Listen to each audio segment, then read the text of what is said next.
ખાડો, સોમા કંપની અને સરકારી અધિકારીઓની બેદરકારી લોકો માટે જીવલેણ જોખમ.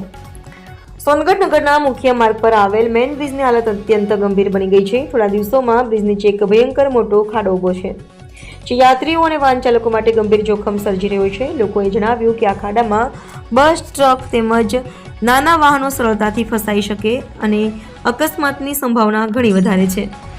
હાલમાં થોડા દિવસ પહેલા 2 લોકો આ ખાડામાં પડી ગયા હતા, જેમાં એક વ્યક્તિને ગંભીર ઈજા પહોંચી અને તેને 9 ટાંકા આવ્યા હતા.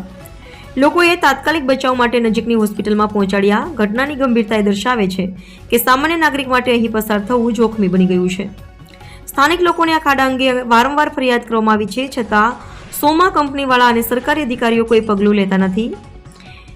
જાહેર જનતામાં ઘટના વિશે ભારે રોષ ફેલાયો છે. લોકોનું કહેવું છે કે આ પ્રકારની બેદરકારી માત્ર સ્થાનિક મુસાફરોને જોખમમાં મૂકતી નથી, પરંતુ સમગ્ર નગર માટે મોટી સમસ્યા છે.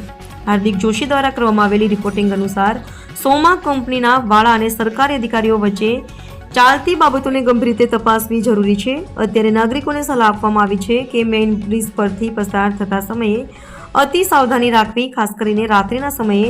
નગરપાલિકા અને રાજ્યના સંબંધિત વિભાગો તાત્કાલિક પગલાં ભરે અને ખાડોનું યોગ્ય નિવારણ કરે તે અનિવાર્ય બની ગયું છે.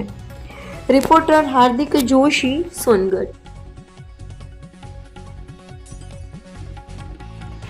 તમારું નામ? રોહિતભાઈ. રોહિતભાઈ, આ જે ખાડો છે સોમા કંપની વાળાનો, હા, એ ખાડો કેટલા દિવસથી છે?